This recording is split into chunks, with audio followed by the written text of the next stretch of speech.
welcome to Micro-Digressions. This is Spencer Case, and I'm here with frequent guest and friend of mine, Mike Huemer. How are you, Mike? I'm doing great. How are you, Spencer? Pretty good. Really excited to talk to you about your new self-published book, Progressive Myths, which I enjoyed reading. I've noticed you've taken a kind of public turn, or so it seems, like you have all these posts on your blog, fake news, and or Substack now, I guess. Yeah. And you've self-published the last three of your books, isn't that right? Okay. Well, I've self-published 3 books, but I also have some traditional publisher books. Like that one, or these debate volumes with Rutledge. In any event, you've been self-publishing a lot recently. I'm wondering what prompted you to do that. Oh yeah, it's kind of more fun. Well, you mentioned my blog, which I have a weekly post on, and writing blog posts is, as it turns out, is more fun than writing academic articles. And also, it's not only more fun for the writer, it's more fun for the reader. Like, I might have people who actually read it because they want to. I might have readers who enjoy reading it, and you get a lot more readers. So, I got 7,000 subscribers, and none of my academic articles is going to get 7,000. If I write an academic article, like a handful of people will read it, right? Or maybe a few hundred, eventually. So, and it also seems like it's more useful to society, right? Don't you think? Because I shouldn't just be using my mind for my entire life to carry on insular conversations with a handful of other people in the world, right? And where nothing from the conversation ever leaves that handful of people. That's not the best use of my abilities, is it? Well, it might be. I mean, it might be that there are some questions that are inherently worthwhile, such as meta-ethical questions that we're both interested in, where you just don't have an audience of people who care that much about it. But, the people who are on the cutting edge of that, it's going to be a small group of people. It's going to be a few hundred people only. Yeah, that's right. But I mean, even they're like, well, no, you can, I could have posts about meta ethics. My blog has philosophy posts that are, they're not all contemporary politics or whatever. Half of them are things that would be in academic philosophy articles, and meta ethics is actually fairly popular. And so, you can sell that to a wider audience than the handful of academics. It's just that academics write in a really boring way, and they take a really long time, to make a point. That, some of my posts are their short versions of my academic articles. So the academic article will be 8,000 words, and the post will be 2,000 words. And when you read the post, you're not sure what's missing, right? If you've read the article and you read the post, you're not sure what's missing from the post. Is the self-publishing that's a way to get around? That's a way to get around the frustrations of going through academic publishers. Yeah, well, I couldn't figure out what the advantages of going to a traditional publisher. Right? So it looks like all the advantages are on the other side. So first of all, I get complete control. So everything in the book is exactly the way I want it. I don't have to argue with anyone to make it be that way. Especially with a controversial topic, I don't have to worry about an editor saying, "Oh, you can't say this. You should take this out, or you should put this in." And also just the layout, because if you deal with regular publishers, they hire copy editors who mess up things. They introduce errors, or they just have, they have weird ideas about the language, and they think that something is an error that's not, and then whatever, and then they have weird formatting, whatever. Okay, so everything is the way I want. I don't have to worry about the publisher pulling it because protesters, because a Twitter mob protested it or something like that. And then I get a lot more money. Right? And the traditional publisher, for an academic book, they give you something like 5% of the net, right? Which, by the way, the net is their net after their cost or something like that. So it's less than 5% of the cover price. And then, this I'm getting something like $3 per book, and it's a $12 book. And and like I can't figure out what the traditional publisher is doing for you. They're giving you prestige with academics, but I don't even think that non-academic readers care. I guess I wanted to know what made you want to write a book specifically about progressive myths. I mean, you could make this a part of a multi-part series, and conservative myths could be the next one. I mean, I know you think that Yeah, conservatives have a lot of false and irrational beliefs too, but you yeah, decided to do this one. yeah. And then maybe there could be libertarian myths, but that would be a short one. Um, yeah. Why the progressive myth? Well, I mean, like in the first chapter, I mentioned why I did progressive myths and not the conservative myths, and you could only do one at a time, and it seemed to me like the progressive myths were more worthy of debunking, right? So they're like false beliefs in the right wing community, so to speak, like, oh, the 2020 election was stolen, or there's no global warming, it's all a hoax, or something like that, right? But they don't have the same status. Like, they're not things that would be repeated in the culture. They're not things that people are being taught in their college classes, and they're not things that I would expect like the average educated person would think were actually true, like that they were actual reports of empirical facts from the authorities or something.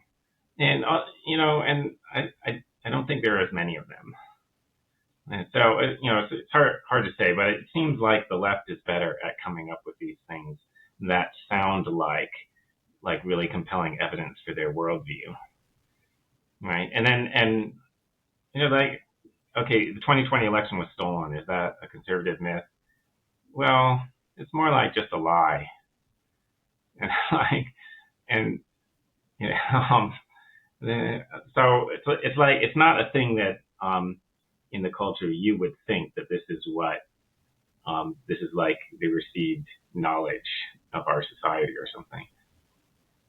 Yeah, and but also like I mean, I could do conservative myths in the future, but I was like a little bit more worried because it seems to me like the progressive myths have a certain kind of theme, or like contemporary progressive ideology has a theme, which is attacks on America, attacks on the West, attacks on like the dominant culture of our society, and attempts to undermine it. And like it's particularly troubling to me, right? Because I think this is a great culture and a great society. We shouldn't be undermining trust in it. So why don't we jump in with the content? So I'll just give people a sense of what's covered in here. It's quite broad. We're not going to be able to cover all of it, but you've got myths about individuals. So you've got like Trayvon Martin, Michael Brown, Amy Cooper, Jacob Blake, a couple of others.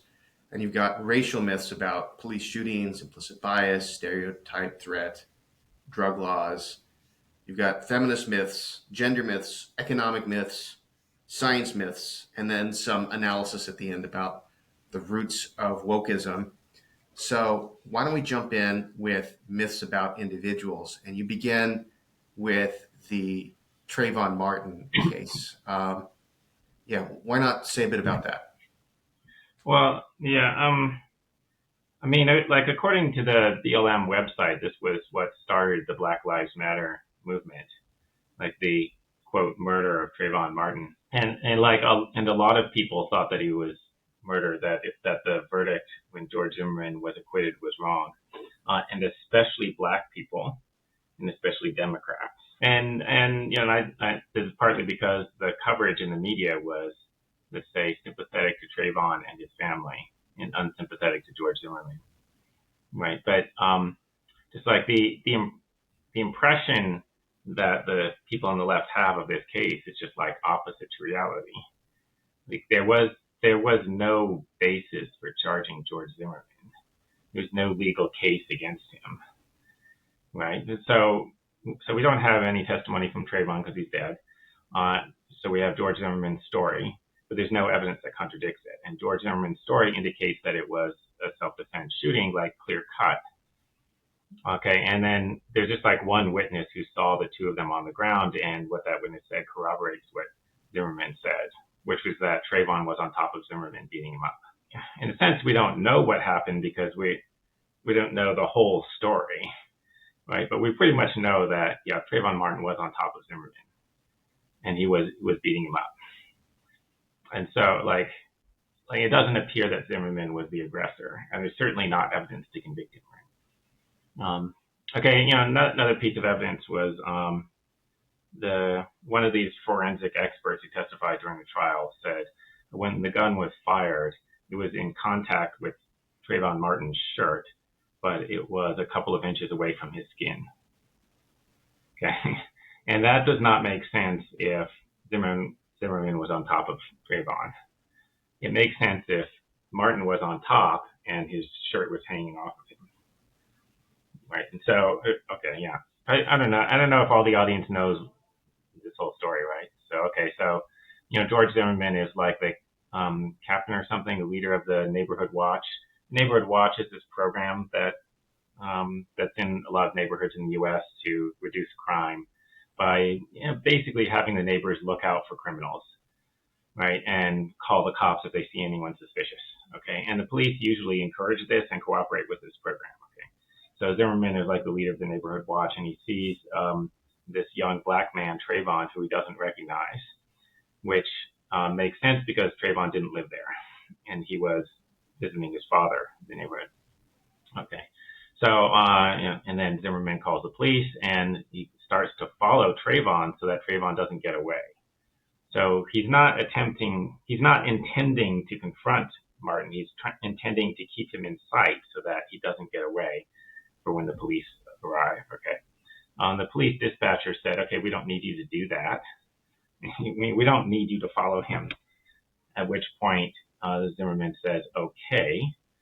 And then this is on the 911 call recording.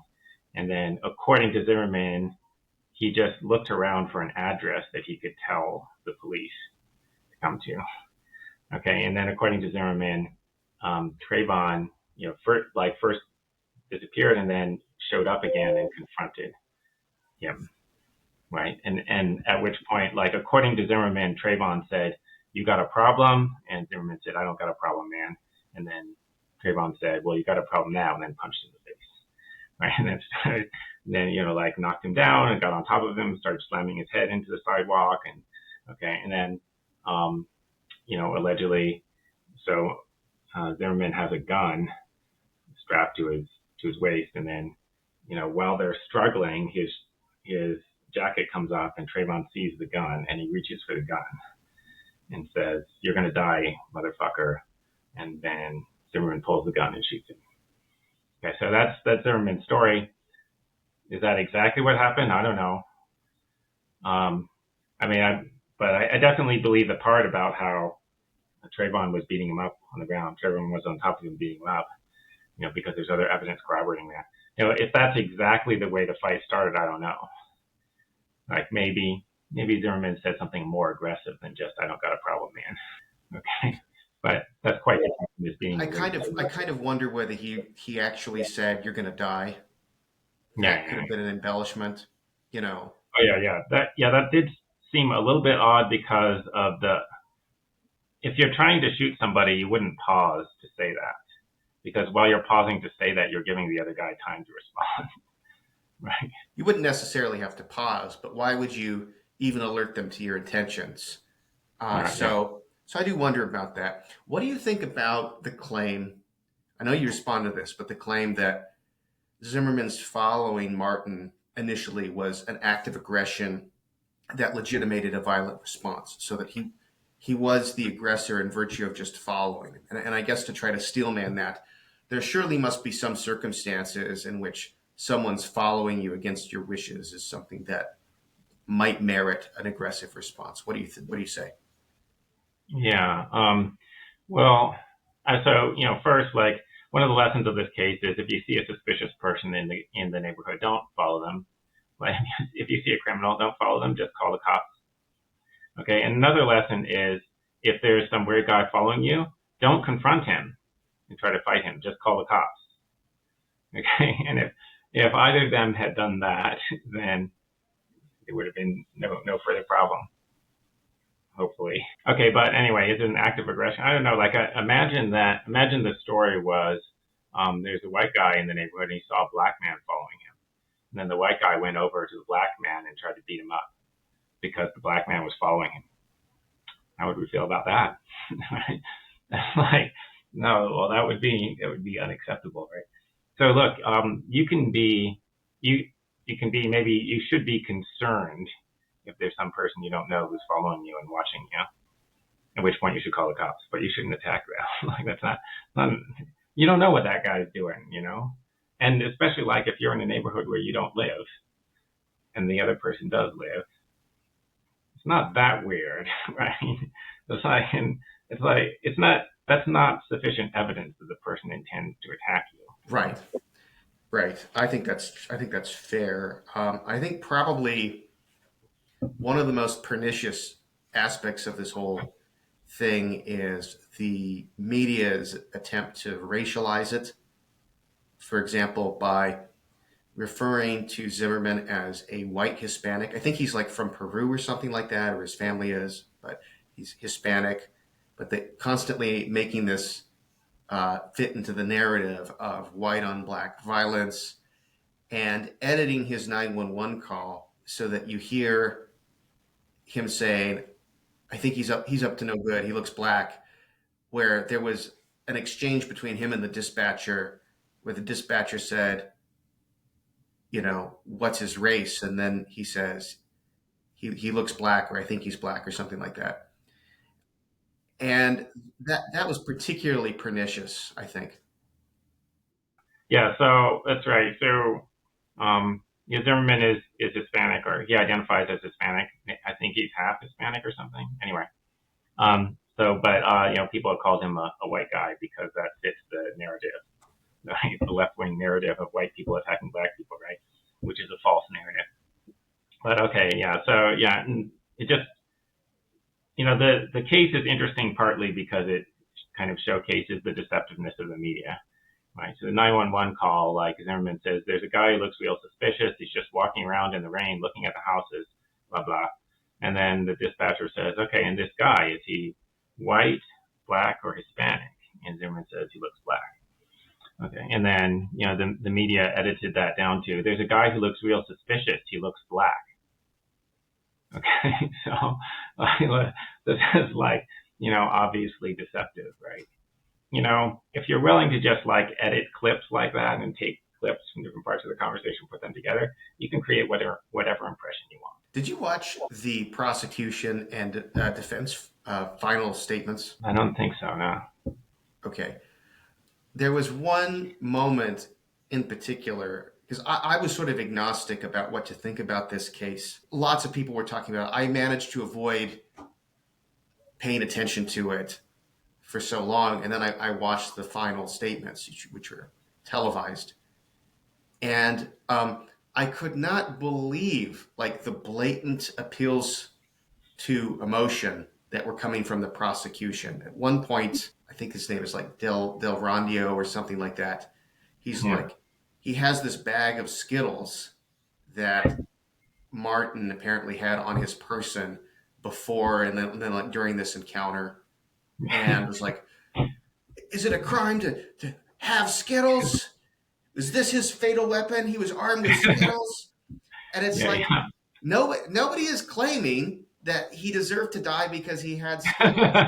Like, nobody said that.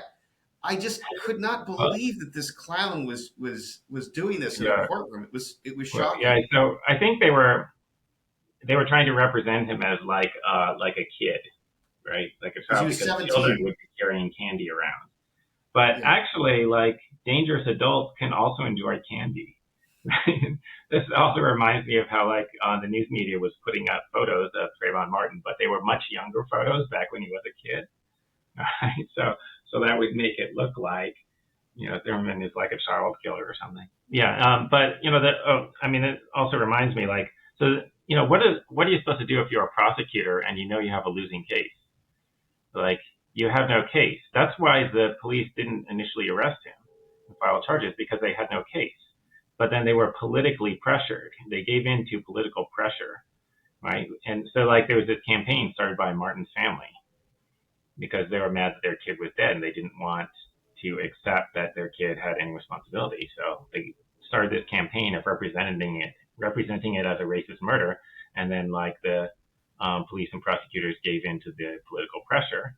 Okay, so now I'm doing this politically motivated prosecution, but I don't have a case that satisfies legal standards. So what am I going to do? Like, well, you have to appeal to emotion. No, they're just doing their best. You mentioned briefly the bad consequences of this case, and I want to mention one other thing that you might not be aware of. But do you remember the shooting in a black church that happened 2015? 9 people were murdered. As Oh, probably the worst like classically racist incident that I can remember. In yeah, recent years in the U.S. At least I have trouble thinking of anything that really compares to that. The guy just goes in and murders 9 people. Okay, so the killer in that case wrote a manifesto describing his motives, and he says he was radicalized and started going on to white supremacist websites after seeing the media lie about the Trayvon Martin case. Of course, nothing about this case justifies the awful, awful thing that he did, but I do think it's true that if you put lies about race out into the world, they might they might have some very bad unforeseen consequences. They might cause people to act irrationally and immorally, and that might have been a case of this. And then a couple months later, there was another anti-white murder in which 2 people were murdered on live TV. That was partly a response to the church shooting. Um, so it's hard to say with any kind of certainty that the bad handling of this incident caused any of these things to happen, but it's credible that it did, and it's credible that there are other bad things that happen that might not have happened but for yeah, yeah. these deceptions. Yeah, yeah. So, you might think, well, oh, but, the media people couldn't anticipate that. There can always be people who do bad things. Like, crazy people could do bad things in response to anything, right? Okay, right. They're only responsible for things that are reasonably foreseeable or something. But but they don't have to be able to foresee the specific event, right?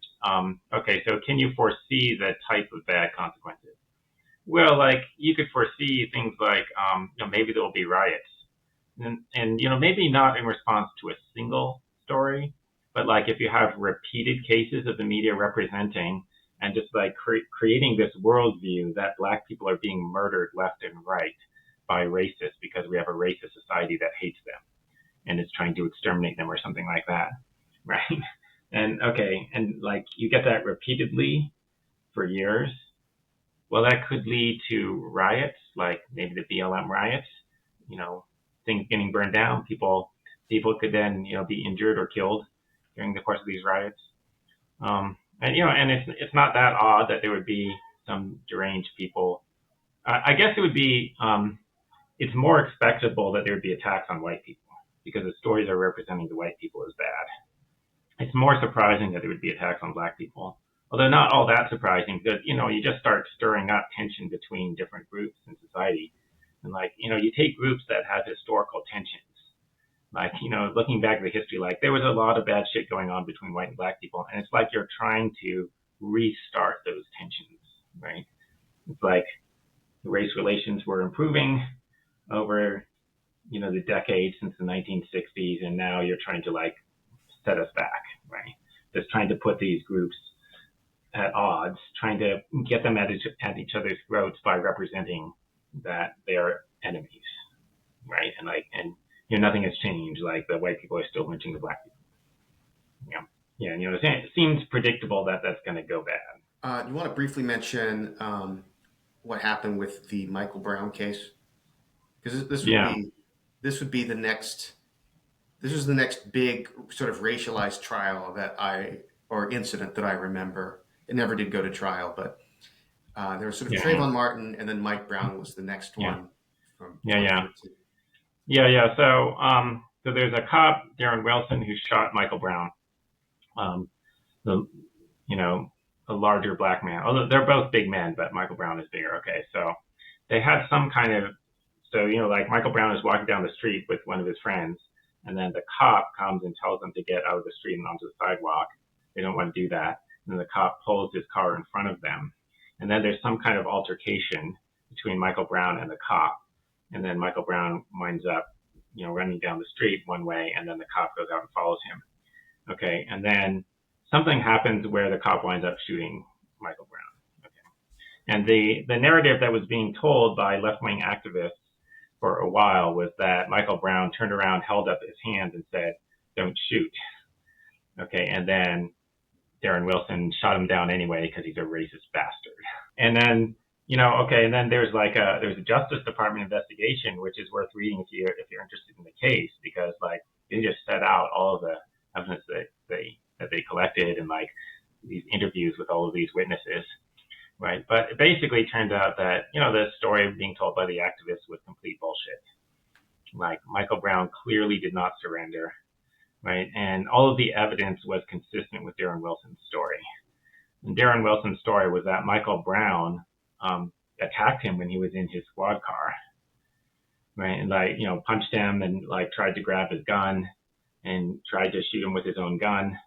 And then Wilson shot at him through the car door, right, which broke the window that was in the door. Okay, and then Michael Brown runs down the street, and Wilson follows him, not to fight with him, but to keep him in sight for when backup arrives. Okay, and then Michael Brown turns around and charges towards him. Right, Wilson shoots at him a couple of times. He pauses and then continues the charge, and then Wilson shoots a few more shots. One of them hits him in the head and kills him. Okay, and all of the forensic evidence is consistent with that, and it's totally not consistent with Brown stopping and surrendering. Right? So there's DNA evidence indicating, just corroborating the story that Brown punched Wilson. Right, so there's his DNA on there's Brown's DNA on Wilson's face, where it would be if he punched him, and there's Brown's DNA on the inside of the car. So which would happen if he was reaching into the car and trying to get the guy's gun and stuff like that, right? And then there's you look at the pattern of the shell casings, it just indicates that the two of them had to be moving down the street. Wilson had to be backing up, and Brown had to be approaching him on the street. So the case was just completely misrepresented by left-wing political activists. But by the way, where this story came from was Michael Brown's friend, who was with him at the time, told this story. It appears that what happened was that he spread this story around the neighborhood, and then other people in the neighborhood started repeating the story, and they told that to the cops. So they told the false story to the FBI and claimed to have witnessed it, but they actually just got it from Michael Brown's friend. Right? That appears to be what happened, which was fairly disturbing. Yeah, and I remember there were riots that happened after this one. I don't think there were any riots in the immediate wake of the Trayvon Martin thing, but there were riots where Michael Brown's stepfather said, "Let's burn this bitch down." It's basically inciting people to riots. Brown had also committed a robbery. He had He stole a package of cigarillos, whatever that is. Yeah, what the story that you're supposed to learn from this is, there are all these racist white cops murdering black people for the fun of it because they're assholes. But the real story that you should get from this is, there's a lot of lies. There's a lot of left-wing oriented lies that are, slandering the cops, which is not to say that the cops aren't doing anything wrong, right? But overall, there just isn't any evidence of this widespread racial bias in police shootings, right? And the shooting had nothing to do with race or racism. The shooting had to do with, if a person who outweighs you by whatever 50 pounds or something is punching you in the face and attempting to shoot you with your own gun, and then later he's charging towards you in this football tackle style run, you have to shoot them. You don't really have any choice at that point. It doesn't matter what color their skin is, Like the real story is like, well, you don't want to be shot, don't fucking attack the cops. How about that? So I remember seeing these T-shirts that members of the Black Student Alliance at CU Boulder would wear that would say "Stop killing us," and I think in reference to cases like the Michael Brown case and some of these other cases, where I just thought like, is that do these incidents really support the narrative that there is this conspiracy of cops to kill black people? I mean, not a single one of the cases that I know of really resembles a lynching. Like, not one of them. There's some very unjustified police shootings, but they happen with both black people and white people. Yeah, And maybe this is a good segue to just generalize myths about police shootings, which is yeah, another chapter of your book. yeah. I mean, there may in fact be too many police shootings. Now it's a little hard to say, but the reason for thinking that maybe the cops are killing too many people is they kill more people in the U.S. than in other, you know, seemingly similar countries. Right. So like, cops in America are killing a lot more people than cops in Europe per unit of population. Now, it's not totally obvious because, you could say, well, like maybe we just have worse criminals. We have more dangerous criminals. We definitely have more guns. But the cops aren't really at that much risk. Like the probability of being a homicide victim if you're a cop is less than the probability of being a homicide victim if you're just an American in general. Right? Like they have a lower than average rate of being killed. But they might be more afraid of being killed than the statistics would indicate, right? So they might be more afraid of being killed because we have a lot of guns in the United States, which we don't have in Europe. So it's a little bit hard to say, right? But it does look like there's some unjustified homicides, but there just isn't any racial pattern to it, right? Or if anything, there's a pattern that they're biased towards killing white people, right? Because the rate of killing white people per police contact is greater than the rate of killing black people. Like, given that the police make contact with you, you're more likely to be killed if you're white than if you're black, right? Or if you control for the crime rates, so that like the rate of killing per criminal of a given race is higher for white people than for black people. They've even tested this with experiments. So there's an experiment where they put cops into a simulator, and then they have a scenario, and they have like the same scenario with a white actor and a black actor to see, which one is more likely to be shot. It turns out the white actor is more likely to be shot, right? The police more often. So it was like 14% of the time they wrongly shoot a white person, and only 1% of the time they wrongly shoot a black person. Okay, they take longer to shoot the black person, so it's 0.2 seconds longer. But if the difference was the other way, that they shoot the black people more quickly, the progressives would be saying, oh, that proves racial bias. Okay, so if anything, the evidence indicates racial bias against white people. And you might think it's really weird. Like, why would there be a racial bias against white people? Most of the cops are white. Like, just doesn't fit with the rest of what I know about our society. But the most likely explanation is shootings of black people, and especially shootings of black people by white cops, get scrutinized in a way that shootings of white people do not. There have been many more shootings of white people and just killings of white people by the police than black people, but you never hear about them. Right? Like, it might be a local news story; it would not be a national news story. Like I listed the names of a bunch of the white people, unarmed white people who were killed by the police, and nobody knows who any of these people are because they didn't get covered. Okay, See, I can name two. Tony Timpa and Daniel Shaver, yeah, but that's because I've had an interest in the topic. There was a case in Idaho, I think in Idaho Falls, where there was a robber who ran through a man's yard, and that guy got his gun and went out and said he ran that way, and the police shot and killed him, and he died saying, "This is my home," over and over again.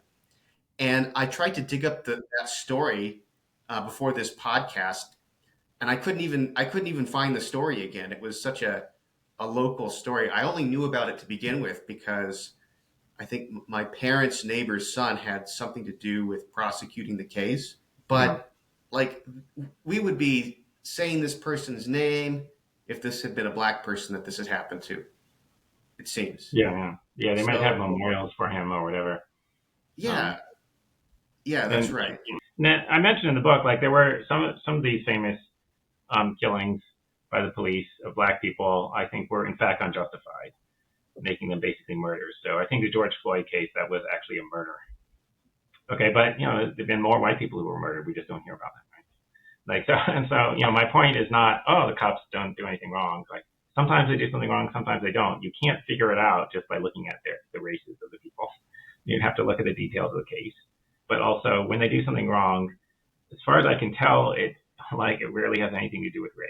Like I couldn't find a case where it appeared that it had to do with the race of the victim. One of the cases you don't talk about that strikes me as the worst one that I know of, or one of the worst ones, and probably the worst one where the victim was black, was the Walter Scott shooting from 2015, where the officer Slager shot this guy, was pulled over for a missing tail light, and I think he didn't have his car registration. He just fled. He just ran away from the car, and he shot him 6 times in the back, and then dropped his taser next to the body to make it look like there had been a struggle for his taser. It was caught on somebody's cell phone video, and Yeah. he might not have been prosecuted but for that video. It is because I have to say it is hard to fathom somebody could be that cold-blooded to have the presence of mind to drop the taser next to the body.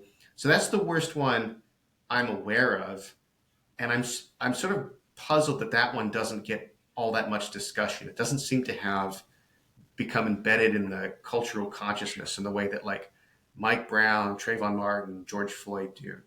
Any idea why that might be? I don't know. I don't even know that case myself. I guess because it wasn't it wasn't a big media story.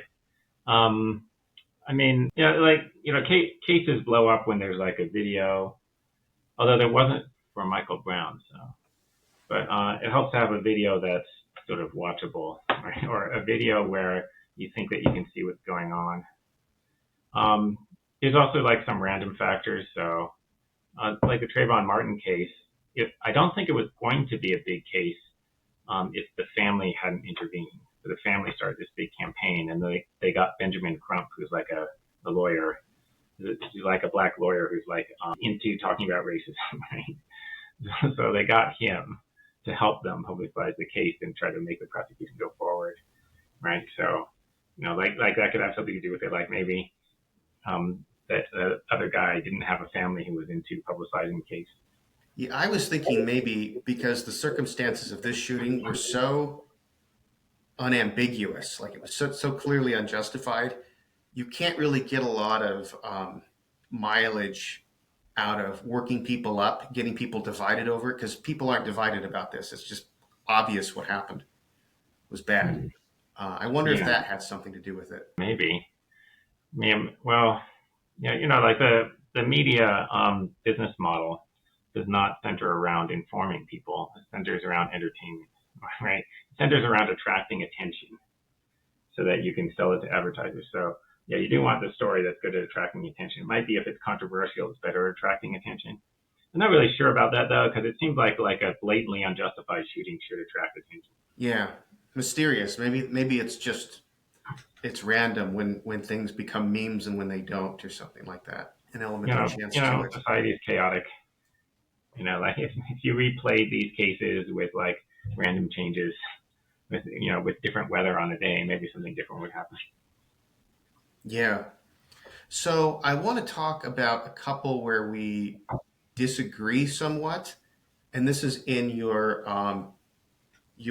non myths. You have three non myths, and I think in all three of them there was something you said that made me think, I don't know about that. I don't know about that. So one of them was with the Eric Garner case. You Yeah. talk about this on page 47. I'll just read what you wrote, and then I'll tell you what my reservations are. So Eric Garner, this was a large black man who was selling loose cigarettes that were not taxed, and he was resisting arrest, not violently, but sort of like pushing back, and then he was put in an unauthorized chokehold and died from that, apparently. And I agree with you that this was an unjustified killing. So I agree with you about the bottom line of that. And I think it's a good idea to make such holds illegal for police. Certainly in all but the most extreme circumstances when like their life is in danger or something. But there are a couple of things here that I wasn't sure about. So this is what you write. You say, to begin with, arresting someone for selling cigarettes without charging tax on them seems like overkill. This must be among the most trivial offenses for which anyone has ever been arrested. Second, the idea that violence against Garner was justified because he was, quote unquote, resisting arrest is farcical. The case is not like that of Michael Brown or Jacob Blake. Garner never attacked anyone, nor was he armed. This technically counts as resisting arrest, but is not the kind of dangerous resistance that requires extreme force. So I guess I had two sort of reservations about that. So one is, I know you're generally skeptical of governmental authority, but for somebody who isn't, what better tax could there be, than a cigarette tax? Like this seems like a justified means of funding the government, if there is such a thing. If any tax is justified. Like where else are you going to put the tax? Something that's bad anyway. And one person selling one cigarette, that's trivial, but you've got to think of the cumulative effects of this. Would it be a good thing or an innocent thing if there were just loose leaf cigarettes all over the place? Maybe it'd be easier for children to get their hands on them. It would undermine the tax revenue. Maybe you don't care about that. But it doesn't strike me as such a trivial concern as to not be worth enforcing. As opposed to like, I don't know, sodomy laws or something like that. Like, why would anyone ever enforce this? The second point is, I often find myself disagreeing with libertarians about some of this escalation of force stuff. Like, I don't think violence from the police needs to be a response from violent criminality. Like, so for example, when I was in Boulder, that place where we would get there was the vegan buffet, once a week they would have that. So I was there once, and a guy came in, and he might have been a homeless guy, and he just starts like, without paying for anything, just starts like helping himself and eating like a pig, and like the food was all over the place. And then he tried to walk out without paying, and another customer confronted him. Okay, so the police came, and he didn't go with them immediately, and he was like down on the pavement. And I described this episode to another grad student, and he was like, I can't believe the police would use violence against this nonviolent crime. And it's like, are they supposed to persuade him to get into the cop car after stealing a meal? Like, like at a certain point, order requires that violence end this encounter and get this guy into the car. And I was not scandalized by the fact that they used that amount of violence. And so I think similarly, they should not have used the chokehold on this man, Garner. It was unjustified, but like, I don't think the arrest was unjustified. And I don't think using some amount of physical force, if he was resisting arrest, was unjustified. I'm not convinced of that. Yeah. Well, yeah. So if you're justified in arresting someone, then you have to be able to use force. If you're justified in arresting them and they're not coming along voluntarily, then you have to force them. Right? Okay. And then we agree, well, you shouldn't put them in a chokehold. Okay. But, whatever. You could grab their arms and maybe you could knock them on the ground and then put the handcuffs on them. Okay. This is relevant to some recent stuff. Like, in California, you might say they legalized theft, right? Like the police won't pursue a case if you're stealing less than $1,000 or something like that. So people just go into stores and start stealing stuff. And then once people figure that out, then that's like terrible. Like then stores have to shut down, and or whatever, stores in high crime neighborhoods have to just shut down because like those are the goods they're selling. The goods they're selling are less than $1,000, and they have to be able to protect the goods they're selling. Otherwise, there's no business. Anyway, but like, is this a good reason for arresting somebody? They're not charging tax on cigarettes. Like I would say, if Eric Garner had a store, like you start having stores that are saying we're not doing the sales tax, Okay, well then you got to do something about that. Now I wouldn't immediately open with arresting them. I would like, like how the IRS does, like when you owe them some tax, they don't like just immediately send a cop to your house to arrest you, right? They send you a letter that says you owe us this money, right? And if you don't pay it, I assume they send you another letter, and it takes a while before they get around to arresting you, right? So, okay, but anyway, but Eric Garner, like he's not a business. He's just like one man standing on the street. So there's a guy standing on the street and he's selling stuff without tax, collecting tax on it. I mean, do you ever sell stuff to like people? Like just you as an individual, like you sell something, like you have an extra chair and you sell it to one of your neighbors. You collect tax on it. You're supposed to collect tax on it, Spencer. You're a criminal if you don't. Okay, so it just seems kind of silly that just like a private individual making a sale to another private individual on the street, like they would get arrested for not collecting tax. Now, like, okay, well, it does depend on how much. This guy did have a business of doing that though. Like he sold loose cigarettes like regularly as a It wasn't like he had one and hey, can I have a cigarette, man? Like I'll give you mine for $1. It wasn't like that kind of situation. Oh, okay, yeah. So he's doing it regularly. Yeah, yeah. So like I heard that he'd been caught doing this before, and he's just not stopping. So somewhat you have to escalate. Now I was thinking like, well, you should be able to give him a ticket for that or something like that. Give him a fine, and then, but at some point you would have to arrest them.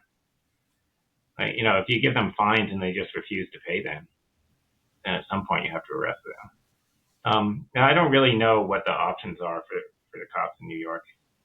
I don't know if they have the option of just like giving them a ticket or something. So, and I've got some things to say about the Floyd case. I'm not sure I agree with you about that one. You might be right. I'm just not at this moment convinced. So, what I'm mostly worried about, and maybe you would agree with this much, but I'm mostly worried about the trial, the Chauvin trial, which I just think it's hard to look at this and think that this could have been a fair trial when there were credible threats of riots. Some very intense riots had occurred not far from where the trial was being held. They had the courtroom sort of barricaded. And here's an episode, I think, that doesn't get enough attention. This is a story I remember reading, and I remember thinking, this should get more attention. It's a story from ABC News. It says, vandals target Barry Broad's former home after testimony in Derek Chauvin's defense. So this was an expert called by the defense. I assume everybody's familiar with the George Floyd case, so I'm not going to reiterate the lead up, but he was saying that the hold, that the kneeling over the neck with one knee on his back, that Chauvin had Floyd in, was a legitimate use of force in this circumstance, and probably didn't cause his death. And so he said this stuff, and his former house was vandalized with blood. Somebody put a pig's head there. And I just think, in that kind of environment, so a couple of things are true. One is, I just think procedural justice inherently matters. Like, even if someone is guilty, they should have a trial where there is a just procedure.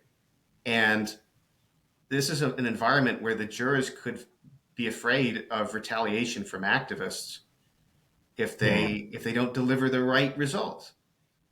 And that itself is concerning, but also I just don't know that I can trust that all of the evidence was considered impartially when vandals are targeting the homes of witnesses. This is a very bad thing to do, I think. And it makes me have some doubt about the outcome. I don't know if the jurors were aware of that, which is they weren't important. Sequestered. Oh, okay, yeah. So they probably should have sequestered the jury because there's just so much publicity around the case that could influence them. So I don't know if they were, in fact, influenced by the news coverage. Sometimes you have to change the venue. So, like, sometimes you have to have the person tried in another city. because there's like so much excitement around that location.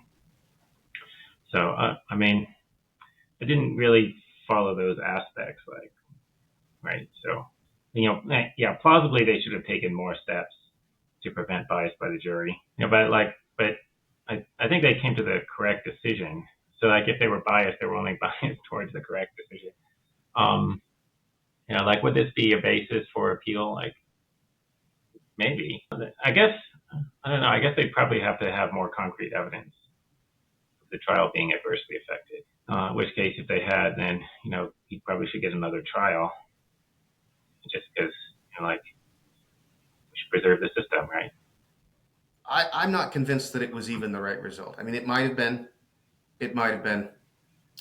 But I'm not convinced by that for a couple of reasons. One is Floyd was in such a state before he even encountered Chauvin that had he died right then, nobody would have called it a mysterious death or a death under mysterious circumstances. He had fentanyl in his system. He had other drugs in his system. He had COVID, and one of his heart valves was almost closed. Like he was in bad shape health wise. I don't know. I find it difficult to determine that. The ambulance was late. It's not as cut and dry as people seem to think, that just by looking at the video you can tell the cause of death.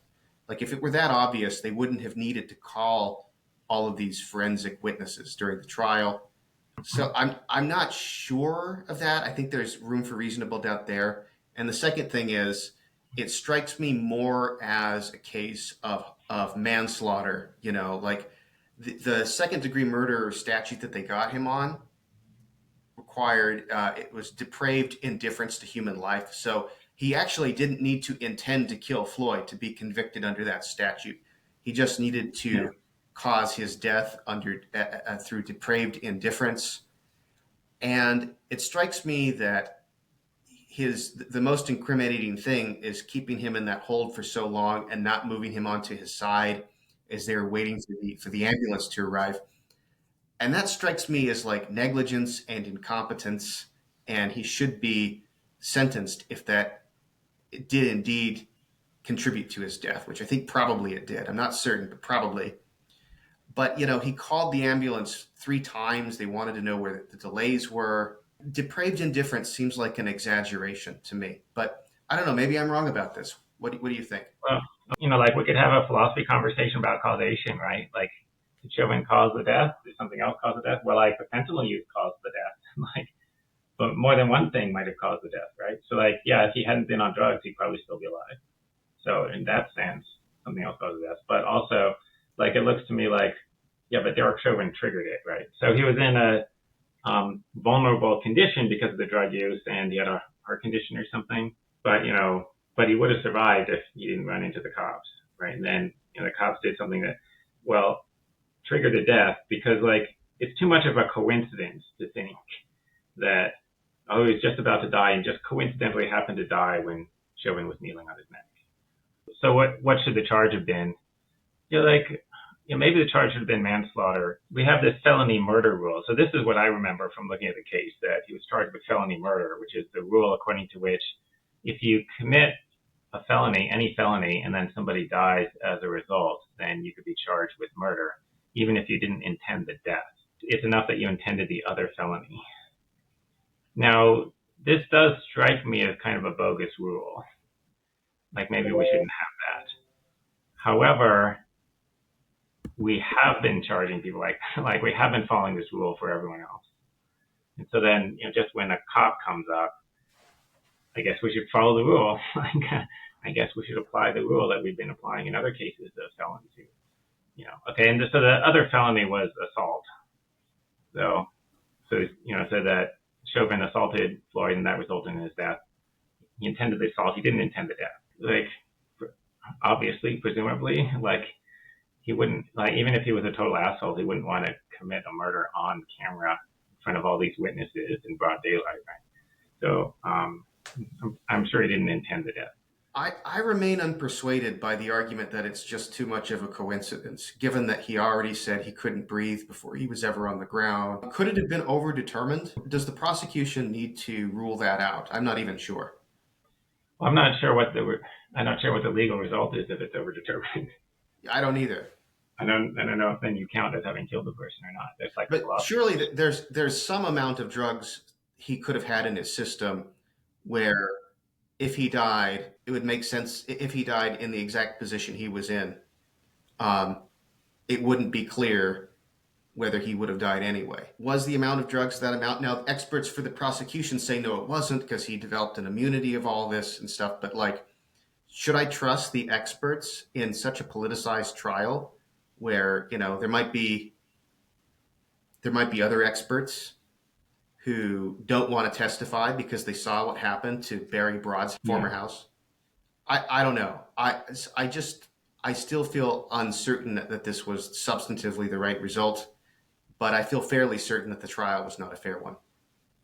I feel like repeating the point about coincidence, like, what's the probability that this guy's been using drugs for a long time, right? And it happened that he was just going to die right then, and just coincidentally that happens to be and fairly brief period of whatever, 10 minutes or something, there's like that window in which coincidentally he was going to die. The guy could have died any time in the last 5 years or whatever, however long he's been using drugs, right? But coincidentally, he just dies when the cops show up. But they're not. I think that overstates it because they're not independent events, right? Because the state that he was in triggered the police interaction. So I think that makes it less absurd than you're saying. I gather that he tried to pass off a fake $20 bill or something like. That's what triggered it. But it would be unlikely that they would run into him at a time when he wasn't on drugs, I guess. So I don't know how often the guy was on drugs, but I assume that he was a heavy regular user. So yes, that's agreed. I mean, maybe it's a little less of a coincidence, but still you got to guess what's the probability that would happen? Under 1 in 20, right? Maybe 1% or something. I don't know. Maybe less than that. I don't know. What's the life expectancy of a heavy fentanyl user? And then you can figure out how often you expect them to die, and then what's the chance that it would be during this whatever 10-minute period or something. But anyway. Yeah, I don't know if a 5% or 1% might be right, but is that beyond a reasonable doubt? I mean, it's unclear. It's vague. Yeah. And we don't really know what the reasonable doubt standard is. We don't know what probability you need. When you start describing probabilities, then people are just uncomfortable. People do not want to state a specific probability threshold for beyond reasonable doubt. But if there's a 1% chance that you're wrong, I think you should convict. That's enough, maybe 5%. And then I would start to get uncomfortable around 10%, I guess, or somewhere around there. Yeah, I'm not sure we're going to get through all the chapters, Spencer. No, we're not going to get through all the chapters. There's too much to discuss. Too much to discuss. But let's go ahead and talk about scientific myths. You've got some interesting stuff here, starting with climate change. So, are you a denier? Are you an anti-science troglodyte who doesn't acknowledge climate change? Shame on you, Mike. No, I'm not a denialist, as they call them. It seems like there are two extreme positions in our culture, and the extreme right-wing position is the whole thing is a hoax, nothing is happening, right? There's no climate change, it's all a hoax. And then the extreme left-wing position is, oh my God, we're all going to die. Okay, I think neither of these things is happening, right? Neither of these is true. The truth is, well, it's a moderately serious problem, on the order of other global problems like malaria or something. Possibly less, actually, less serious than malaria. It's not a completely fake problem. It will have some costs, but the costs and this is not just me making stuff up. I'm just looking at projections from mainstream scientists like the IPCC. They project things maybe there will be a rise of 0.4 to 0.8 meters of sea level, right? And then the hysterical political activists are like, oh my God, New York is going to be submerged, Brooklyn Bridge will be underwater or something like that. But no, like half a meter, like not a lot of things are going to be submerged. There aren't that many things that are under half a meter sea level. So anyway, But Bangladesh is, isn't it? under half a meter, I don't know. There's some locations that are very close to sea level. As a matter of fact, there are some locations in the world that are below sea level where people are living, right? Like Amsterdam is below sea level, right? On average, New Orleans is below sea level. And I lived there for a year, and I didn't drown. How can this be? Humans are clever. Like they can do things like that. They can build levees and dikes and things and prevent the water from coming in. So that's what they did in Amsterdam and New Orleans and whatever, probably some other places. And that's what the coastal cities are going to have to do. Now, the real thing isn't that cities are going to be submerged. The real thing is that if the sea level rises by a foot or two, that increases by a little bit the chance of flooding. And so, there's going to be some increase in property damage and even deaths due to flooding. There's going to be like an increase in deaths due to heat. But, I talked to the economist David Friedman, and, I think he had a similar view to me, but he made the point that he was not sure whether the overall effects of global warming were positive or negative, because many of the people who are talking about the harms of global warming are not counting the benefits. So they'll say, more people are going to die due to heat, which is true, but they won't try to count the number of fewer people who will die due to cold, because more people die from cold than heat every year, like a lot more. What I've heard, though, is that this whole argument of what about the positives is kind of moot because the negatives are so huge as to completely swamp any benefits. So somebody on Twitter compared it to that's like saying you've lost your leg, but hey, you'll be a better pirate for Halloween. Yeah. What about the benefits? Yeah. Well, this is where it's important to look at the science. Okay, the global warming people are always telling you to look at the science. Well, how about we look at actual mainstream estimates from mainstream scientists and economists, rather than looking at the most hysterical political activists. Okay, and so like I say, the expectation is 0.4 to 0.8 meters of sea level rise by the year 2100. Okay, the IPCC was projecting an excess 250,000 deaths per year due to climate change by the middle of the century. And just to be clear, there's going to be over 90 million deaths from all causes combined. So global warming might contribute 0.25% of the death rate. Okay, it's not nothing. 250,000 people is a significant number of people, but let's get some perspective. There are a lot of problems that kill more, so it's not that implausible that it could also save more than that many lives. By some other causes. Probably going to lose 2% of the GDP by the year 2100. It's going to be costing us. Okay, and that's a mainstream estimate from William Nordhaus. And so, okay, 2% of the GDP is worth not losing if you can, right? But it's not the end of the world. Let's keep our heads about this. So I was teaching Cicero's On Old Age or On Growing Old when I was in Colorado as a grad student, maybe 8-9 years ago or something like that. And there were students who were saying, why are we even talking about this? We're all going to die of climate change. And I thought, you're really not very likely to all die of climate change. You're living in the Rocky Mountains. The sea is probably not going to get up here. Yeah, we're 5,000 feet elevation, right?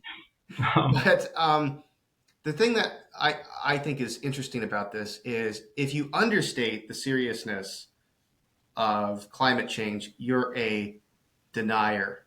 But if you overstate it, you're never called that.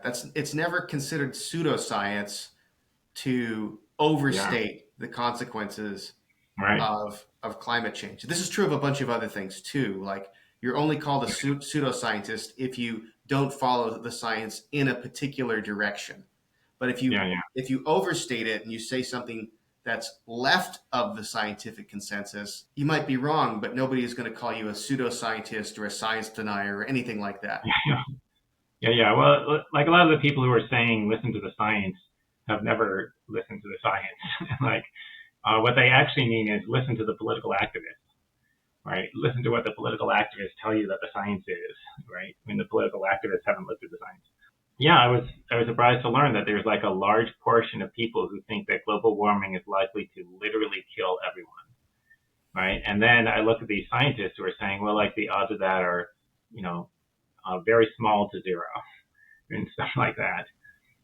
uh, okay, and then I taught about global warming one time in my class, and that was when I first realized that there were a bunch of people who thought that it was going to kill everyone, and I was taken aback. I didn't know what to say. Like I thought everyone knew that this was just like a moderately serious global problem, like many other problems that we have. Another thing you could have harped on a bit more is the solutions, like the solutions that are proposed. And I think even more interesting are the solutions that are not really taken seriously by the activists. For example, planting a shit ton of trees. I came across a study several years ago that said for $200 billion, we could plant, this is the United States, a trillion trees, like over a 10-year period, a trillion freaking trees. And for $200 billion. And that would, over the long run, offset like a third of our carbon emissions. And the responses were like, oh, well, but that doesn't completely solve the problem and it takes time. And it's like, well, what, you have an instantaneous solution that solves all of the problems? You should be like jumping all over this. And it's a relatively inexpensive thing to do. And you could combine it with other solutions. But Well, like that nuclear energy, not interested. Abolishing factory farms, not that interested. Planting a bunch of trees, not that interested. Various other carbon sequestration technologies, like having a grant to develop these things. Not interested in any of those things. What are they interested in? Taking power over the economy, which crazily enough was something they wanted to do anyway. Yeah. So yeah, it seems like the only solutions that the global warming activists want are reducing carbon emissions. We got to stop putting out carbon, right? But not by switching to nuclear power, because nuclear power is evil. Because back in the 1970s, we decided we didn't like it. Back in the 1970s, there was some negative publicity around 3 Mile Island, and now it's a left-wing cause to be against nuclear power. That's what happened. Yeah, planting a trillion trees would be cheaper than stopping our carbon emissions, like shutting down our power plants, and like stopping driving. I don't know. Like, are we trying to solve problems practically, or are we just trying to punish ourselves? Like, yeah, let's look for the cheapest thing. But like I think this isn't Bjorn Lomborg has looked at this, looked at global problems, including global warming and various other problems, and tried to figure out what is the most cost effective way of spending our dollars. Like if the government has a certain amount of money and they're trying to like help the world, like what problems should they focus on? And basically just global warming is a low priority, because even the relatively effective interventions are not as effective as a bunch of other things that we could do with the same amount of money. So if you have $200 billion, like, well, you should fight malaria and tuberculosis, and you should deworm people, right? And because all those things are like relatively cheap, high impact interventions that would save more lives. But they're not politically charged, so we're not going to do them. Yeah, you think they're not being politically charged would be, an attractive feature, not something Yeah. that prevents you from pursuing them. Yeah. So, well, it means that there won't be a lot of opposition, but there's not a lot of people, working to favor it. So you got to get a bunch of activists excited, and they're not going to be excited if their like ideological identity is not at stake. So you don't get to express your ideological orientation by being against malaria. And although if I keep talking about this, maybe I will wind up associating malaria prevention with right-wing causes or something. Or maybe libertarians will start being anti-malaria activists. One more thing on this is you have some discussion of the 97% consensus, which is a figure that's been thrown around over the last 11 years or so. Uh, why don't you say a little bit about how that originated? Yeah, well, so there's an academic paper that has something like that statistic, right? But what it actually is they collected a bunch of abstracts of papers that were about climate change, and then they come through looking for. So they didn't even read the whole papers because you can't, because there were like many thousands. Okay, but so they come through these abstracts trying to see if there was indication that the authors believed in anthropogenic climate change. Like, they believed there was global warming, that human beings were part of the cause of it. Okay, and the majority of abstracts did not take any position, right? But they're like, okay, well, let's just ignore those. Let's just look at the abstracts that apparently do take a position. And of those, 97% of them appeared to support that human beings had at least some causal role in causing climate change. Okay, not that they were the main cause, but that they had some role. They contributed to it. And then that turned into 97% of scientists, or 97% of climate scientists, agree that humans are the main cause of global warming, right? But that's not true, because first of all, they didn't say the main cause. They just said they're a cause. And secondly, it wasn't 97% of scientists, it was 97% of abstracts. And third, it wasn't even all the abstracts, it was only the abstracts that took a position. It's like a plausible hypothesis that people who were unsure about man-made climate change might not take a position in their abstract. So they would not necessarily say in the abstract we're unsure. They might just not say. So it doesn't seem like this is a good way of estimating. Wouldn't you think that the best way to establish this, the most direct, obvious way to go about it, is just to have a survey, just ask people what your view is? Yeah. Why not do that? Yeah. So that has been done, and it gets smaller. It gets smaller numbers. So that might be why the numbers are not repeated as often. Right? You don't hear about the actual survey. So there was a survey of the American Meteorological Society in the same year as that paper that surveyed the abstract. Okay, and I think it was something like half of the members believed in anthropogenic climate change. Okay, the rest were not deniers. They were like uncertain or things like that. Mostly they were uncertain. There's only a small number of people who denied it. Although the majority was bigger for specialists in climate science, climatologists. And then there's some other survey that I think got a higher percentage, but they don't get close to 97%. Okay, so, it appears to be a majority, majority of the experts, and, especially in climate science in particular.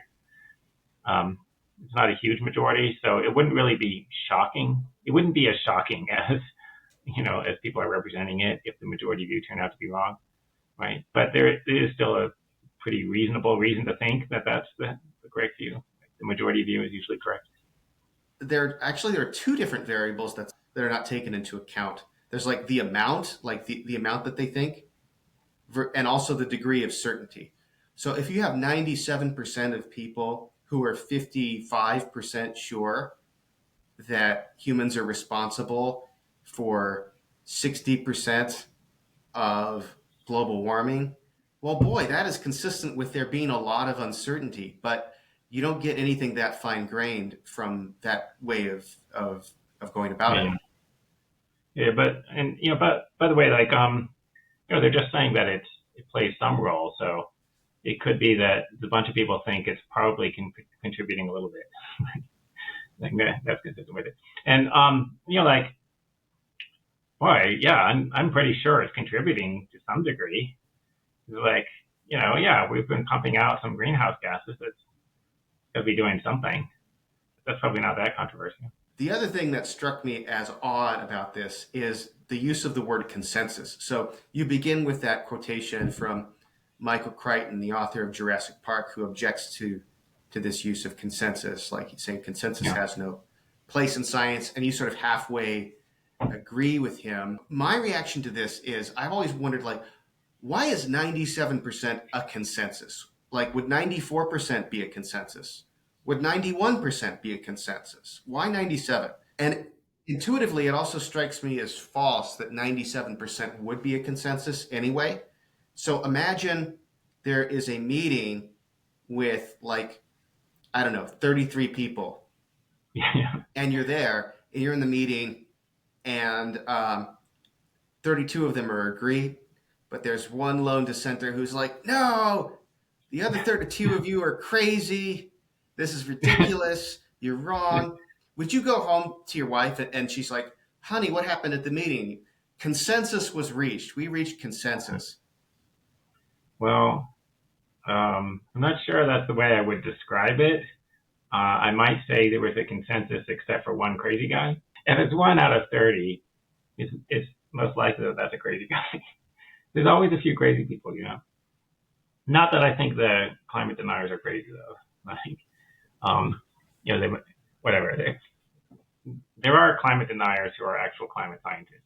I mean, climate change deniers, who I take it are not crazy, but they're probably wrong. Like, you know, like, I mean, there are always cases like this where there's somebody who has some, like, I don't know, fringe view, or like somebody who has some like very small minority view, and like that just always happens. Like you never get everyone to agree.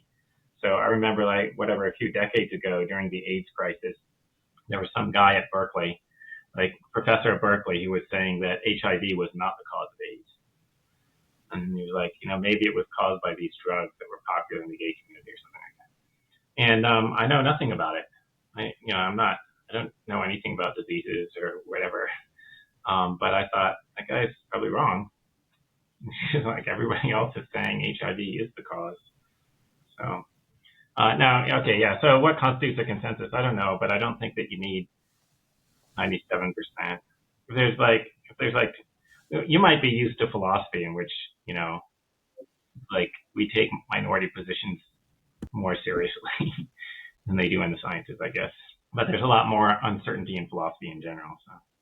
And also there's a lot more fads, maybe, in philosophy than in science. So if there's like really strong agreement, like there was strong agreement on idealism in the 19th century philosophy, it might just be a fad, so I don't take it too seriously.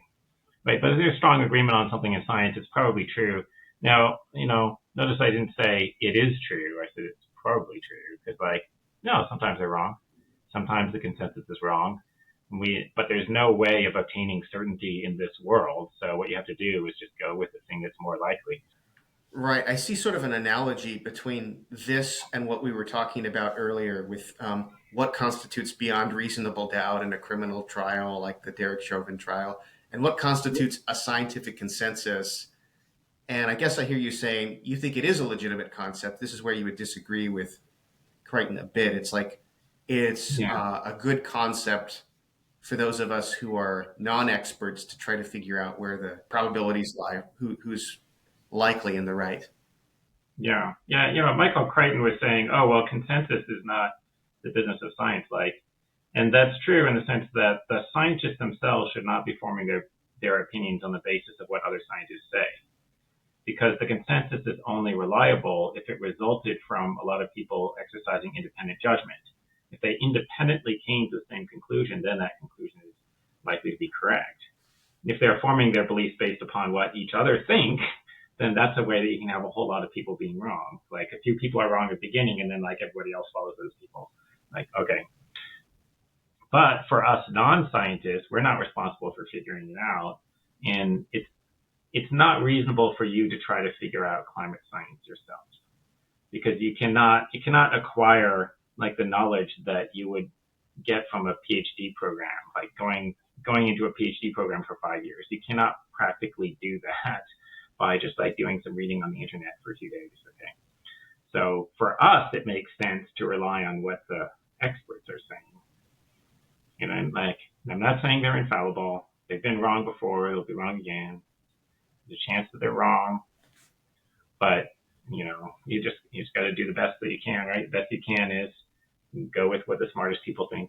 I wonder if there's a sort of general cultural bias that might push them into either saying or possibly even believing things that are not consistent with their Mm-hmm. evidence or not commensurate with their evidence. Yeah, yeah.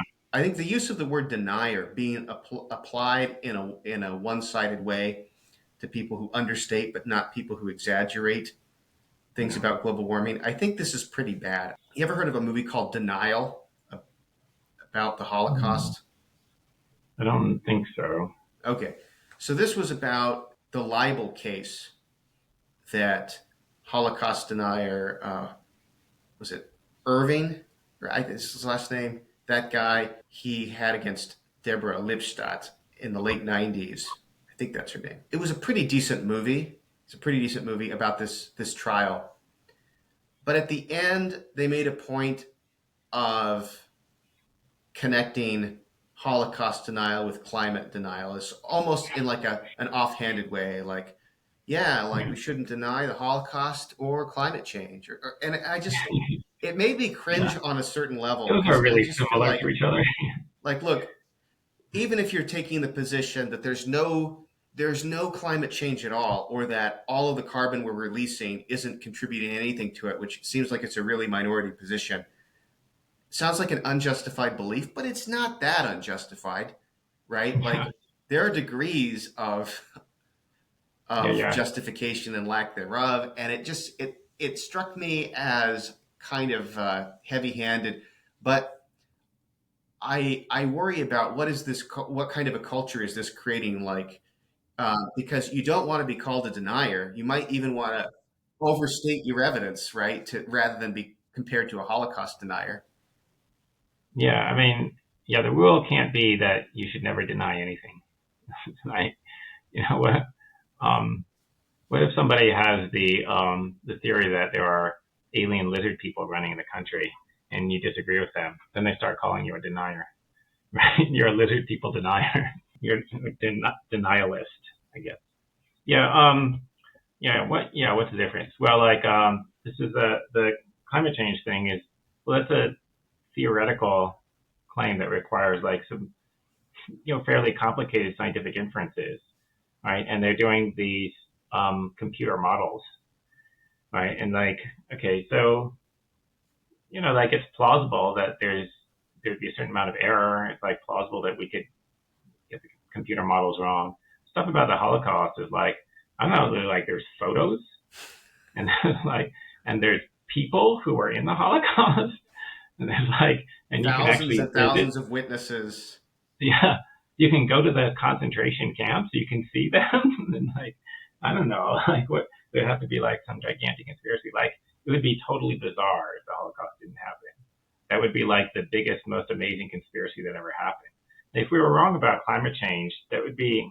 It's not that different from other times that mainstream scientific opinion has been wrong, which has happened. Like sometimes there's a consensus on something that's wrong.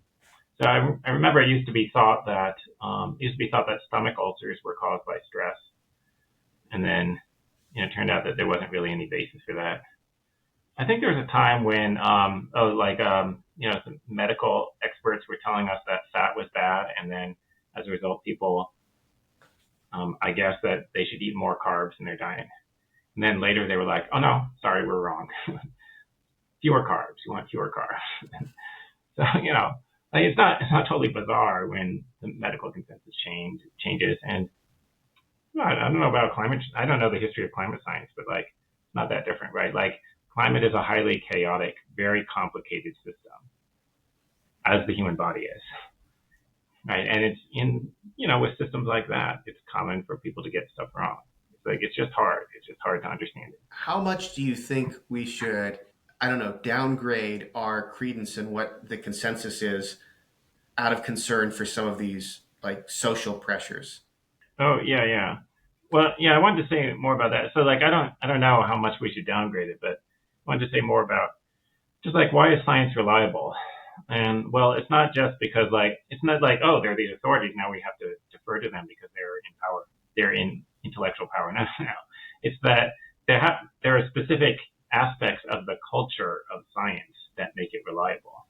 Right. So like there's a culture of listening to objections and critiques, and you have, when you put forward a theory, like you have to put forward how it would be tested.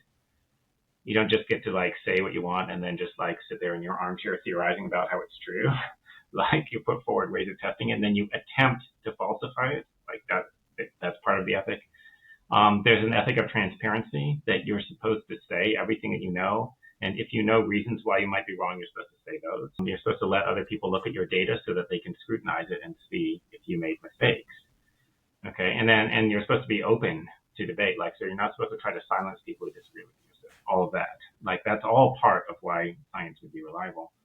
And there's at least some reason to think that we don't so much have that in climate science. Like the culture is not as good in climate science as it is in physics or chemistry, right? Because, well, partly because it's politicized. And like, like if there was a major political party that was in favor of string theory, then work in physics on string theory would be a lot less reliable. Okay. Anyway, so it's politicized, and then there's some of this stuff where, like, climate scientists who are like pro global warming, they try to suppress papers that are criticizing global warming. Like they serve as referees. Scientists serve as referees for other papers, and like there's a phenomenon where you get a paper that disagrees with anthropogenic global warming, then you try to reject it. Right? Okay, and then there's this thing where scientists might refuse to share their data, right? So this was part of the so-called ClimateGate scandal, where at the University of East Anglia, they have this kind of like world-renowned climate science unit, right? And like somebody hacked into their computer system and released a bunch of their emails, right? So they have emails where like some climate skeptic had asked for their data, and the scientist refuses to provide it. And he said, and the scientist will say something like, "Well, why would I give you the data when you're just going to try to find problems with it?" Okay, like Because that's how science that's works. why you're supposed to give it to them. That's yeah. So it's like, well, I think you've misunderstood this whole science thing. like So I remember, I guess there were yeah. two rounds of ClimateGate, weren't there? There's ClimateGate 1 and then ClimateGate 2. I think there were. What was the other round? The other, it was just more emails, Okay. more stuff. It was 2009, and the other one was like 2011 or something. I recall. I don't remember exactly, but I remember when the first one came out. I think this is the one you're talking about. There was a post on the Lighter Report at the time. It was like the main philosophy blog, um, and Brian Leiter was like, "Look, the bottom line here is that this violates their privacy rights. This is wrong. Scientists should be able to do this sort of thing. Like they should be able to have conversations that are not made public to the whole world."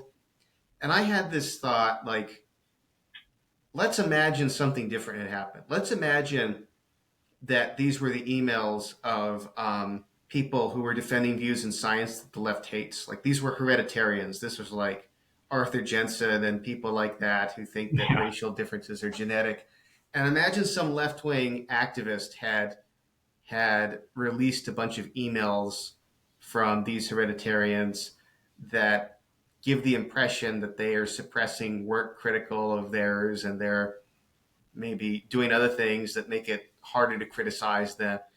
Oh, they would be shouting for joy. This person would be a hero of science to have released this to the world. Yeah.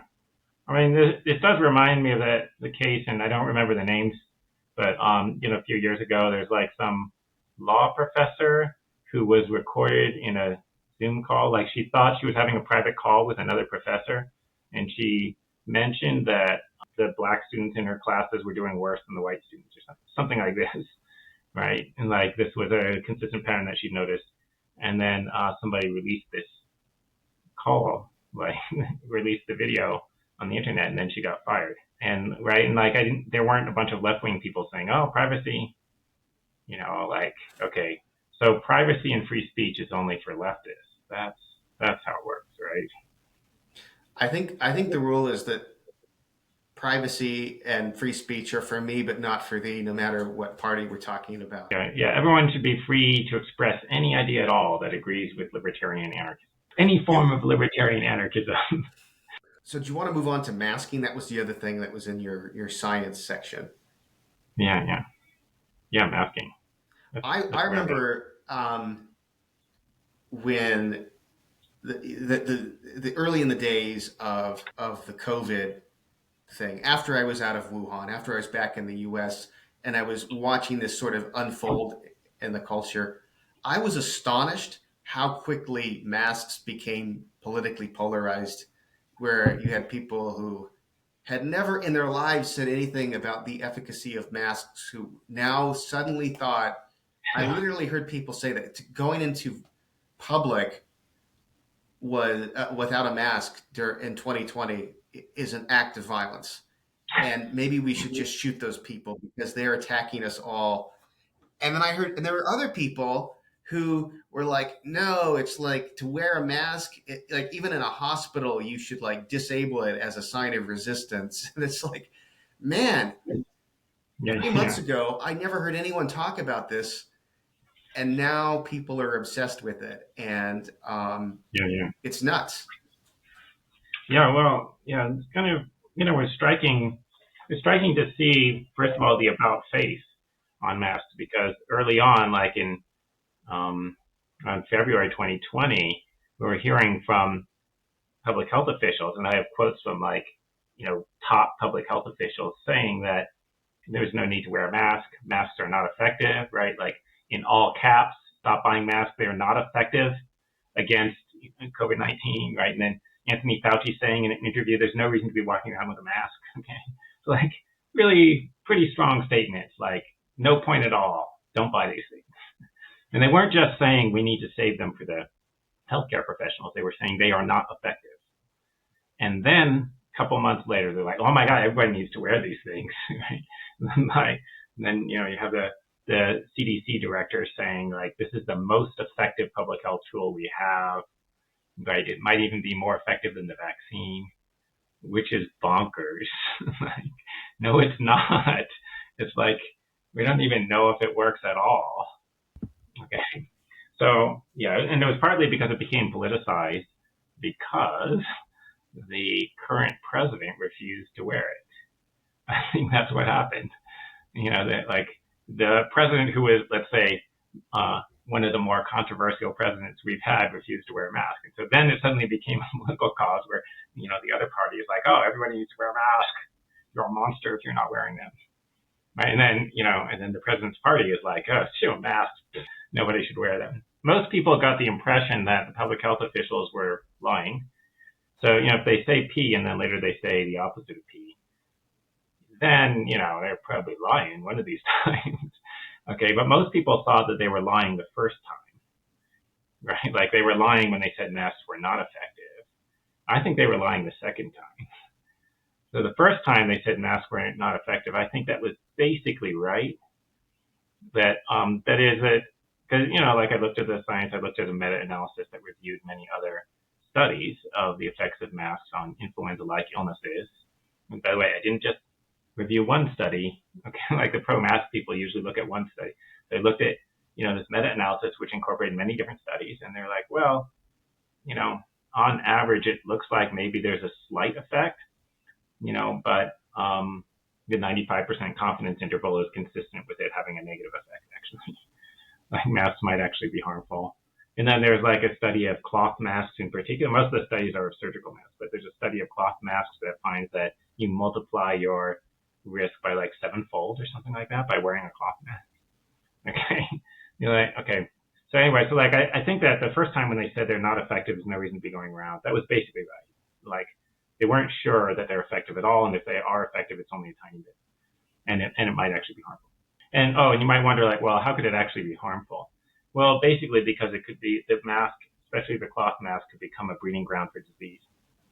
Okay, so that disease could collect in the mask, and then people touch the mask, and they're adjusting it, and they're reusing it over like many days. And for the cloth mask, they reuse it for months or years, same mask, and then just and then they touch their face, okay, later, and then so like that's how you could be increasing your risk of disease.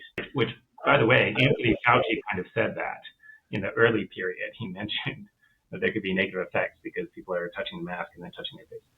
I heard one scientist, I think a guest on Sam Harris's podcast, say, well, that's not a good reason to think that, because if you weren't touching your mask, you'd be touching your face directly and you'd be spreading germs that way. And it's like, no, I think people are probably going to be touching their faces more when they're wearing something that isn't normally on their faces. Yeah, it's uncomfortable, right? So that's why you're doing it. You're like adjusting it, right? And plus, like, like the mask, it could collect saliva, like little bits of saliva in it, which becomes then a breeding ground for disease, right? Which like does not happen to your face in general.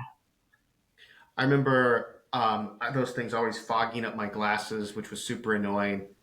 But Yeah, yeah, and it is very interesting how quickly the norms shifted around this. There's a show I sometimes watch reruns of that is sort of like a prank show called Deal With It. I don't know if you've ever seen it, but basically the idea is that participants have this like earbud, like a hidden sort of earbud, and they have to go into a social situation with a friend, and then they'll give them instructions to behave in various ways that are socially inappropriate, and like you get more money each round. Like each round, you have to be a little more obnoxious to yeah, yeah. to get the money. And I watched one, and they were telling this woman to act like she was really afraid of germs, like she had to like wash her hands with hand sanitizer like 3 times, and I think it was like the third or fourth round they had her put on like a surgical mask, and the guy was like what the hell, you know? It was strange enough that they saved it for like the third or fourth round. It was extremely socially weird. Yeah, yeah. And it's weird to look back on that, how quickly that became sort of normalized, at least among a certain group of people. Yeah, yeah. And yeah, by the way, like, you ever see people with masks today still? I Almost do. everyone took off their mask as soon as we ended the mask mandates, but occasionally you see like a lone person with a mask on. Like that's a hardcore Democrat there. They're they're going with Biden and Harris to the end. I guess it has sort of become a sort of signaling, right? Yeah, yeah, maybe part of what they're doing is signaling their affiliation, or maybe they really think that they're protecting themselves. Right? I mean, COVID-19 still exists; it hasn't been eliminated. Yeah, I guess there are other diseases out there too. Yeah, I've even heard people say, "Well, forget about COVID-19. We should be wearing these anyway during flu season, just because of the flu." And I just think, no, not willing to do it. Not willing to do it. Yeah, yeah. I'm sort of surprised there's not a lot more talk about the environmental impact of these. Like how many disposable masks got thrown away from 2020 to 2022 or something like that. Like, Yeah, I don't know, but and then there's the whatever the production process is probably makes pollution. But whatever, we're doing stuff like this all the time. So, but actually, I mean, the environmental impact was probably not as much as it should have been because most people reuse their masks multiple times, which you're not supposed to do. Right? You're supposed to use it one time and then throw it away. By the way, this was also part of why it kind of made sense for the health officials to say, they're not effective for ordinary people. We should save them for the healthcare workers, right? When you hear that, you're like, what are you saying? Masks only, the mask detects if you're a healthcare worker and only protects you if you are one. But, well, no, but it's plausible that the healthcare workers are using them properly. Okay, like the healthcare worker will only hold it by the straps. They don't do this. They don't adjust it. They hold it by the straps and then they throw it away after one use. And the rest of us, like whatever, we put it on, then we adjust it, and then we wear it, and then the next day we wear the same one, put it back on. so it seems like the exaggeration, I guess, if you want to be polite to call it that, seems like this probably had something to do with vaccine hesitancy too, because Yeah, yeah, people probably thought, oh, you lied about the masks. You're probably yeah, lying about the vaccine too. But they weren't. They were yeah, maybe yeah, exaggerating a little bit around the edges, but yeah, yeah. Yeah, so like I think some people exaggerated the effectiveness of the vaccine, but it's like the vaccine is not a total hoax. It's not like the masks, okay? Like because the risk ratio for the mask is um, something like 0.95, right? There's like, if 100 people were going to get the disease, if everyone puts on a mask, maybe only 95 people will get it or something like that, which is kind of a pathetic protection, okay? But for the vaccine, I don't know, like maybe they were 70% effective or something like, it'd be like a lot fewer people. And now, so I think some people exaggerated and made it sound like if you got the vaccine, you'd be like definitely safe. It would be like, like it would be zero. It's not zero, like maybe it was 30% or something. Okay, but that's one reason why you shouldn't exaggerate, because when people are going to find out that you exaggerate, and then they're going to be like, "Oh, you lied," and then they're going to be like, "I can't trust anything." Okay, and like for an ordinary person, well, if they, it's widely accepted that they lied about the masks. So if they would lie about the masks for political reasons, perhaps, whatever the reason was, why think that they wouldn't lie about vaccines in order to sell more vaccine for big pharma, to make money for big pharma? I don't know. Why do I think they wouldn't do that? And most people don't know why they shouldn't think that. Well, anything else to add on the science part of your book? I'll just say like the general thing that I want people to get is, like science is fairly reliable. It's not 100% reliable, so whatever. Don't bet everything on it, but it's more reliable than non-science. But also remember to distinguish between the science and what the political activists say about the science. Right? Like, don't trust political activists. Political activists are some of the most dishonest people in the country. Like after politicians and lawyers, the least honest profession is political activists. Let's conclude by talking about reasons that the progressive myths have proliferated in this way. What do you have to say about that? There's a certain amount of motivation. Like there's people who are looking for support for a progressive belief system. And why are they doing that? Because it satisfies emotional needs. And like that's true about ideologies and religions in general, but religion has declined in recent years and it's gotten replaced by ideology. Okay, and a religion or an ideology gives you a sense of meaning, gives you a sense of community, like there's a group of like-minded people that you're working with towards common goals, and it makes you feel like your life is meaningful and things like that. So we used to get that from religion, but with the decline of religion, we need ideology to give us that. Okay, but it might turn out that your ideology is not actually well supported, right? Or it might turn out that your ideology actually achieved its goals. So like if you were part of the civil rights movement in the 1960s, okay, a long time ago, but like you just keep having all these successes, you keep getting what you want, then what do? Like, well, you have to find more racism. Like the racism is dwindling, but then that's going to leave you without a purpose in life. If your life was centered around fighting racism, so you need to find new ways that there's racism. So then there's demand for like a provider who will provide you evidence of there being ongoing racism, right? Okay, so that's part of the story. The other part of the story is the business model of social media companies and just internet media companies in general. They make money by capturing attention so they can sell it to advertisers. Right. They don't make money by keeping the public well informed. Like they don't care if you know the truth, and they don't care if like democracy survives or whatever. They assume that's somebody else's problem.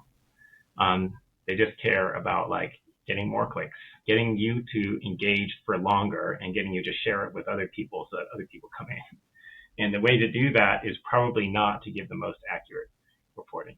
If there's like, if there are different people who are providing different kinds of content, and one person is really scrupulous about being accurate and not undermining democracy and things like that, and then the other person is just saying the thing that's most entertaining or saying the thing that will provoke outrage so that more people will share it, the second person is going to win in competition in the marketplace.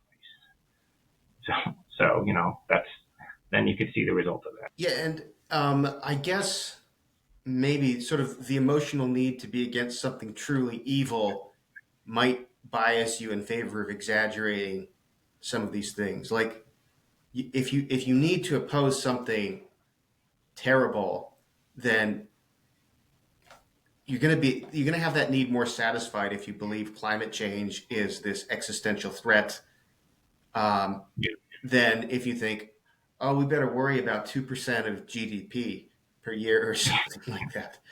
Um, Yeah.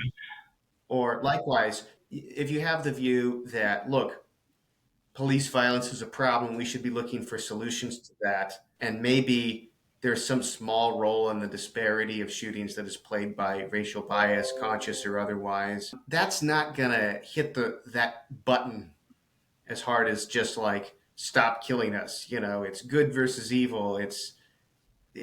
we shall overcome and all this stuff. It's yeah, you got to ramp it up yeah, a yeah. bit for it to hit that emotional note for you. Right. Yeah. You don't get the big emotional rewards from saying, you're fighting to stop a reduction of 2% of GDP, or you're fighting to stop you're fighting to reduce the police violence a little bit, right? Because because most of the shootings are actually justified, but like some of them are unjustified. So we want to reduce the unjustified ones.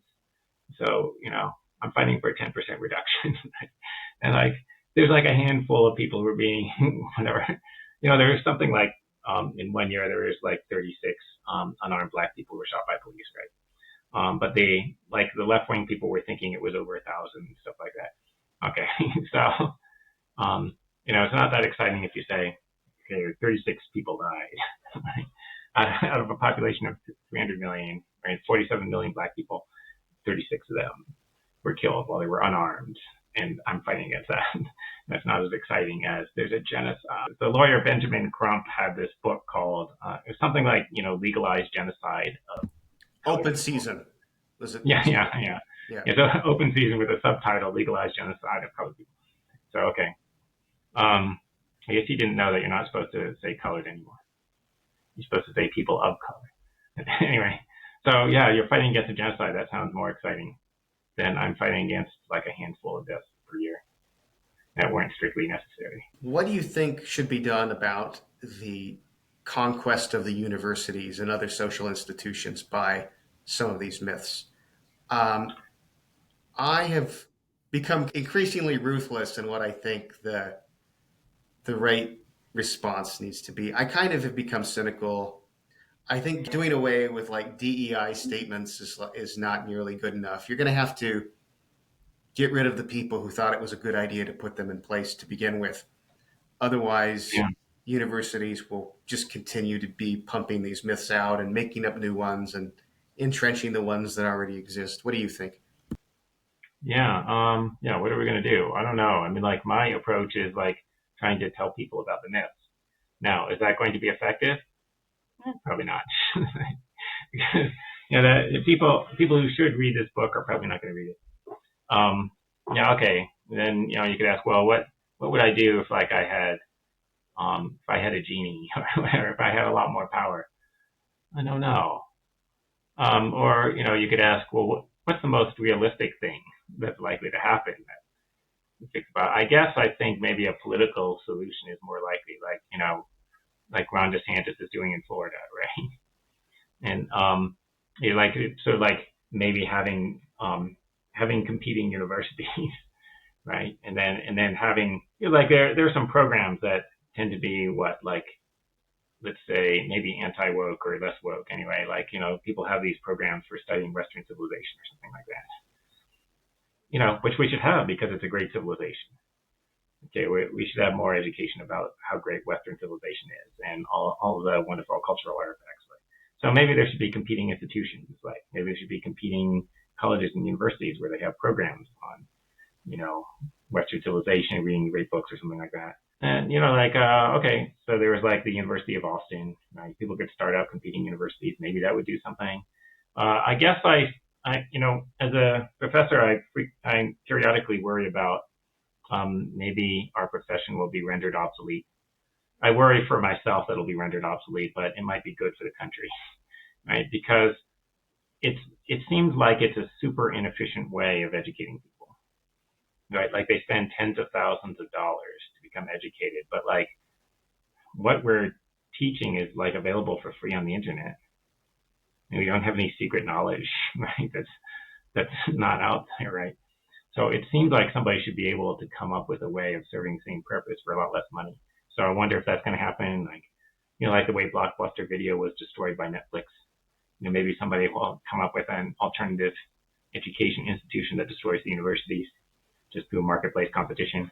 I've come to agree. Yeah, it would be better if people just did Khan Academy instead of getting degrees. But Yeah, I think Brian Kaplan is right that degrees are mostly about social signaling yeah, and status and showing employers that you can do a bunch of boring work, without too much complaining and this kind of thing.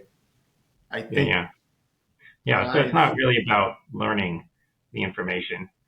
It's partly about showing that you're smart and showing that you can sit there and follow directions, like do tasks that you don't want to do that somebody else told you to do for a long time. All right, and you have perseverance and conscientiousness, right? Right. To signal that too. But it seems like somebody should be able to figure out how to signal those things without spending tens of thousands of dollars.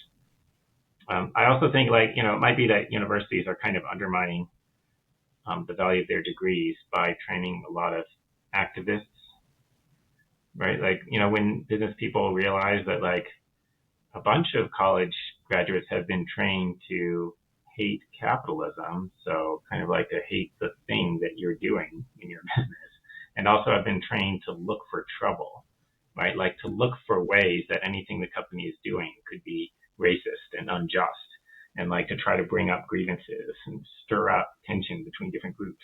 Like, if that's what we're training people to do, maybe it's not so valuable to hire college graduates.